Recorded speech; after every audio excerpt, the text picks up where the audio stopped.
네,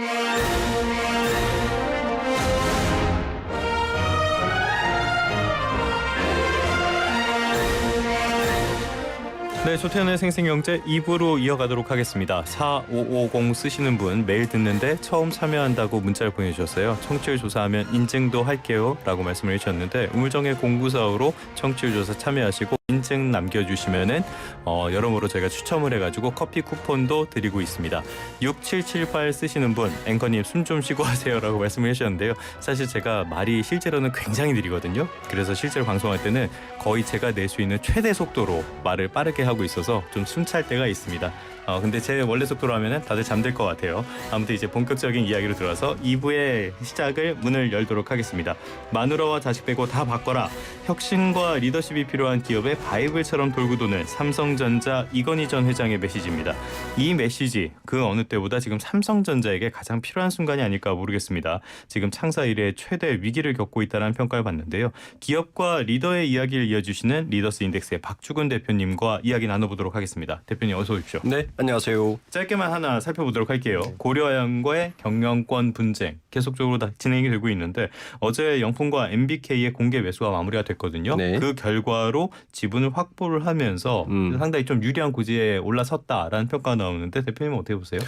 네, 어제 원래 공시는 17일 날 해야 되는데 얼만큼 지분을 확보했는지 어제 이례적으로 어젯밤에 오픈을 했습니다. 5.34%를 우리가 공개 매수로 지분을 확보했다라고 하면서 우선 좀 유리한 국민에 접어든 것처럼 보이는데 예. 재밌게도 지금 방금 오늘 아침에 지금 그 주식이 개장하지 않았습니까? 개장과 함께 네. 고려아연 주식이 83만을 찍었어요. 네. 넘기 넘어섰구나. 넘어섰어요. 예. 자, 그러니까 시장이 재밌게 돌아가는 거죠.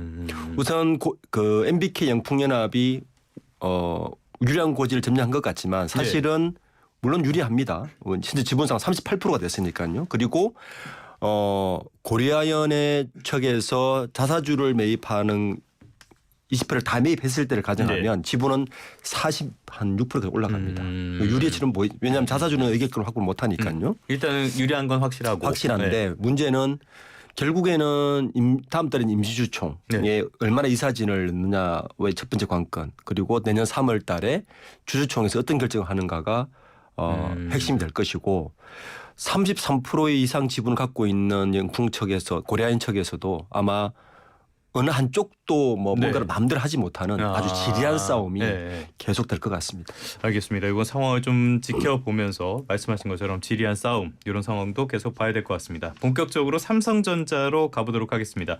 삼성전자 위기설 제가 삼성전자 취재도 계속하고 그랬지만 삼성전자는 매년 위기가 아니었던 때가 없는 것 같아요. 매년 위기라고 말씀은 하시는데 실제로 위기라는 이야기는 조금 다르게 나온 것 같습니다. 지금이 그때가 아닐까 싶은데 3분기 실적이 굉장히 좀 실망스러웠다라는 평가를 받고 있잖아요. 시장에서도 많은 실망감을 보이던데 왜 그렇게 본다고 생각을 하십니까? 매출은 괜찮았어요. 지난해 동기 대비 7% 늘어났습니다. 물론 지난해 실적은 굉장히 안 좋았기 때문에 그걸 비교하기 어렵지만 대신 영업이익은 13%가 줄었어요. 이게 문제였는데 그러니까 이제 전영현 삼성전자 부회장이 시장 기대에 미치지 못하면서 이제 일단 송구하다면서 사과문을 발표를 했죠. 네, 깜짝 놀랐어요. 문제는 이제 뭐냐 하면 HBM인 거예요. 사실은 이제 여전히 엔비디아 품질 테스트를 통과했다는 공식 발표를 하지 않았거든요. 이게 잘 기억해 보시면 지난 6월달에 그 젠슨 왕 엔비디아 CEO가 삼성전자에 대해서 빨리 끝났으면 좋겠다라고 해서 여전히 오픈을 해놓은 상태여서 그때 삼성전자가 한번 발열 문제 때문에 비청하면서 곧 해결된다는 언론을 보도를 했는데 지금 10월이거든요. 그렇죠. 여전히 공급 못 하고 있고요. 지금 공시에 붙어 있는 자료를 보니까는 그게 지연되고 있다라고 아주 박아서 얘기했더라고요. 그리고 현재 넉 달이 지난 시점에서 보면 엔비디아에서 중국으로 수출하는 인공지능 칩에만 삼성 HBM이 탑재되고 있다고 보도하고 있습니다. 이게 어떤 칩이냐? 첨단 반도체 제품인 중국 수출을 못 하거든요. 그러니까 성능이 떨어지는 곳에만 하고 있다는 거여서 이 문제는 뭐냐면 기술 격차라고 그렇게 외친 삼성전자의 기술적인 문제가 지금 위기에 봉착해 있어서 이거는 펀더멘탈의 문제까지 지금 이야기하고 있는 거죠. 그 HBM이라는 거는 D램을 착착착착 쌓아서 만드는 것. 그렇죠. 원래 삼성이 기술엔 앞섰는데 이 부분에 있어서는 SK하이닉스에 완전히 지금 뒤져 있는 네, 상태죠. 그렇습니다. 그래서 이게 위기라는 평가를 받는 건데 이 사과문을 발표한 게 전영현 부회장이란 말이에요. 네. 이분이 반도체 쪽에서는 상당히 유명한 분 아닙니까? 메모리 쪽에서는 아주 오랜 수장을 하셨죠. 예. 이번 이제 정현현 부회장이 이례적으로 보면 원래 삼성전자의 DS, 삼성전자는 DX 사업부와 DS 사업본부가 있어요. 예, 예. DX는 DX. 예. DX는 디지털 익스피리언스를 해가지고 예. DX는 우리가 알고 있는 스마트폰 완제품들. 그리고 가전제품, 네. 디스플레이 이쪽이 DX고요. 예.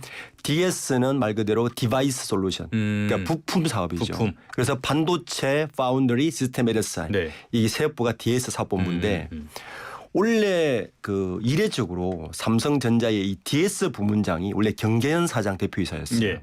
중간에 중도 하차를 해버렸습니다. 아 맞아요. 최근 10년 사이에 처음 있는 일이었고요. 그 자리에 노세한 사실은 역전의 명장이죠. 네. 64세예요. 64살입니다. 예, 예. 지금 60년생이세요.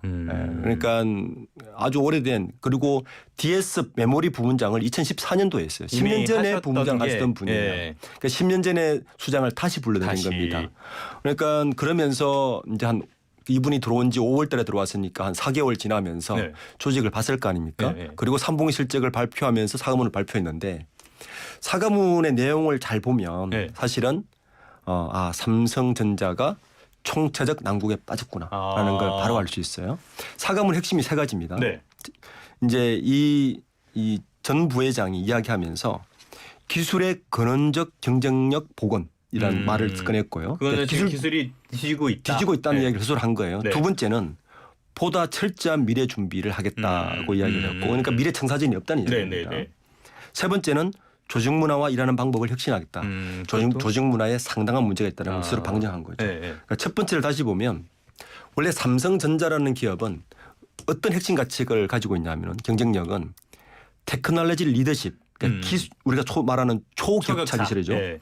그러니까 초격차 기술을 가지고 선제적으로 시장에 내놓아서 상당한 선제적 수익을 먼저 가져가는 구조를 가지고 있어요. 네. 반도체가 대표적이죠. 그렇죠. 남들 뭐 한 1.5세대 더 빨리 1.5 사이클 더 빨리 개발해서 시장에 내놔서 많은 이익을 가져가는 구조로 사실은 삼성전자가 지금까지 영위해 갔어요. 네. 그러니까 기술적 리더십 확보가 삼성전자의 가장 큰 경쟁력이었는데 지금 현재의 이게 안 되고 문제는 있다. 정현현 부회장이 들어와 보니 가장 큰 핵심 경쟁력 자체가 지금 흔들리고 있다는 겁니다. 그러니까 네. 기술의 근원 경쟁력 복원이라는 말을 쓴 거예요. 예전에 삼성하면은 OLED 가장 먼저 앞서가고 맞습니다. 반도체 앞서가고 네. 막 이래갖고 돈 왕창 벌고 이랬었는데 네. 그게 안 되고 있다. 그렇죠. 두 네. 번째는 보다 철저한 미래 준비인데 잘 생각해 보면 2015년대 이건희 회장이 쓰러지고 나서 이재용 회장이 그때부터 실질적으로 이제 수장이 됐고 네. 물론 사브리스크가 있었지만 그리고 회장 타이틀을 단 지도 벌써 3년이 다 돼갑니다. 그런데도 불구하고 여전히 침묵하고 있습니다. 뭐가 안 보여요. 그러니까 미래에 대한 주주들이나 투자자들에게 네.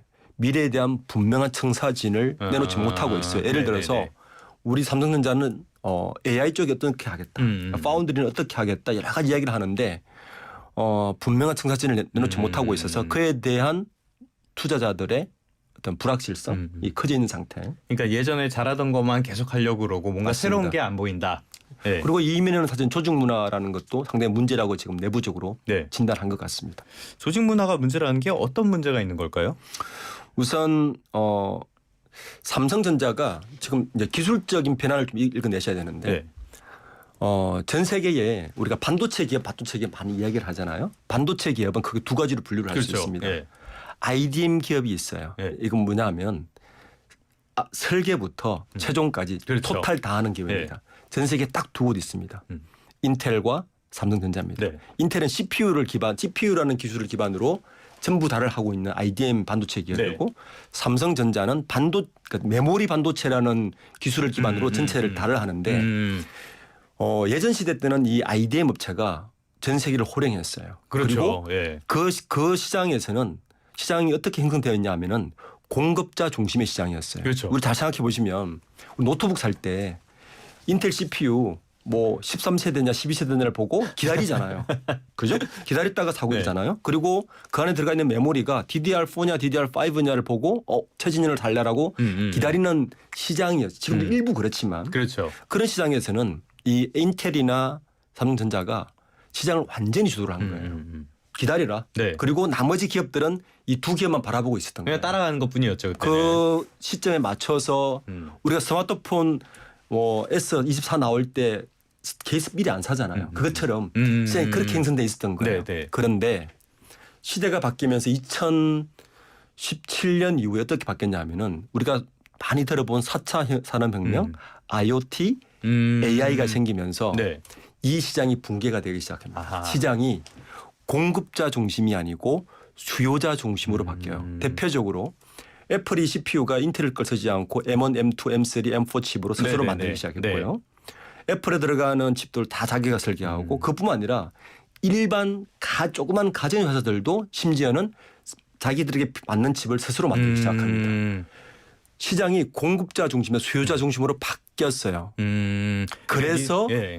파운드리 회사인 TSMC가 뜬 거예요. 그러니까 니들이 이렇게 주는 거 말고 나는 네. 이런 게 필요하니까 내가 직접 하고 TSMC 같은 데서 만들어 달라. 그렇죠. 이렇게 하다 보니까 그러니까 인텔과 시장이 삼성이 공급자 중심에서 수요자 네. 중심 바뀌었는데 지금 조직 문화로 다시 이야기 들어오면 삼성의 조직 문화는 여전히 공급자 아하. 우위의 조직 문화를 가지고 있는 거예요. 거기서 못 벗어났구나. 대표적으로 HBM에서 문제가 생겼던 게 이게 예. 철저하게 HBM은 수요자 중심으로 설계를 해야 되거든요. 그런 삼성은 여전히 공급자 중심으로 하다 보니 발열 문제라든지 수율 문제 잡히지 않는 겁니다. 네. 그러니까 이런 문제를 아마 진영 부회장은 직시한 것 같습니다. 알겠습니다. 그럼 이거 어떻게 그래야 되죠? 사람을 다 갈아치워야 되나요? 우선은 첫 번째는 그 전 부회장이 이야기했던 기술적 복원을 먼저 기술력 예. 복원이 첫 번째겠죠. 그러려면 사실 사람입니다. 결국에는 사람이죠. 사람이. 그리고 이제 삼성전자가 좀 관료됐다는 이야기가 뭐냐하면 사실 제조업이라는 건요. 결국에는 아무리 좋은 장비도 중요하지만 결국에는 현장의 사람 손끝에서 움직이거든요. 그렇죠. 네. 지난주에 삼성전자가 발표한 걸 보면 R&D 인원을 현장으로 보내겠다는 말이 그 말입니다. 아. 우리가 지금 그 첨단 그 반도체 공정을 할 때 항상 지난해까지 뉴스의 중심이 뭐였냐면 EUV였어요. 네. 네덜란드의 노광 장비. 노광 장비 EUV가 얼만큼 첨단을 갖고 오느냐에 달려 있다고 모두 이야기하는데 물론 장비 중요하죠. 근데 결국에는 이 사람이 그거를 쓰는 사람이 중요하니까. 중요하다. 예. 그러니까 장비에 의존하고 관료화된 조직이 지금의 삼성의 기술력 문제의 원인이 아니냐는 진단이 계속 외부에서 나오고 네네네. 있고 그러한 것들을 아마 전 부회장은 본 것 같고 그걸 어떤 사람의 조직 문화 혁신이나 사람의 중심으로 통해서 기술력을 복원하겠다는 네. 복원을 가지고 있는 것 같아요. 너무 거대해져 버린 공룡 이런 혁신이 필요할 것 같고요. 또 하나 답답한 게 아까도 말씀을 해주셨지만은 이재용 회장이 취임한 이후로 뭔가 미래 비전 같은 게 잘 안 보인다. 지금 마지막으로 기억나는 게 삼성의 10대 신수종 사업이다 이래갖고 굉장히 오래전에 있었던 일 같거든요. 네. 이후에 뭐가 안 보이는 것 같은데 이런 부분에 대해서는 어떤 대안 같은 게 없을까요? 스스로도 굉장히 답답해 보입니다. 사실 정윤영 부회장이 예. 요 앞에 직책이 뭐냐면 미래 사업 준비팀이었어요. 아, 네, 그렇죠. 예. 그만큼 미래 사업에 대해서 투자자들이나 외부에서 요구가 많았는데 네. 여전히 이재용 회장은 침묵하고 있습니다. 침묵이 사실 너무 길었죠. 네, 네. 그전에 이건희 회장은 우리가 처음 이야기했듯이 그 재계에서 이런 말이 있었습니다. 2대 거짓말. 이건희 회장은 기자회견만 하면 위기이기라는 얘기했는데 그렇죠. 위기가 아니었어요. 늘 실적은 좋았는데 뭐 LG그룹 같은 경우는 뭐 1등 했는데 1등을 못하고 있었어요. 그 당시 고문회장은 이 두 개의 그 당시 뭐 이런 우스갯소리를 있었는데 삼성전자 사실은 가장 큰 문제는 미래 청사진의 불확실성이 저는 크다 봅니다. 네. 어느 누구도 그거에 대해서 말을 해주지를 않아요. 그러니까 삼성전자가 예를 들어서 우리는 글로벌 디바이스 프로바이더로만 남을 건지 B2B 기업으로 네. 아니면 우리가 소프트웨어 경쟁력을 맞춰서 뭔가 구글이나 애플처럼 플랫폼화를 통해서 뭔가 새로운 사업을 구축할 건지 아니면 AI 쪽에 우리가 어떤 뭐 LLM을 다시 구축한다든지 아니면 디바이스 어떻게 한다든지에 대한 구체적인 방향이 전혀 없어요. 그러니까 시장을 계속 불확실성에 빠져 있고 그래서 투자 리포트를 보면 거대한 이제 공룡인데 방향을 잃은 공룡이라고 표현하고 있는 경우가 그 이유 때문이죠. 지금 길을 잃어버린 삼성전자. 이거를 이제 어떤 반전의 계기로 삼을 첫 번째 이슈랄까요?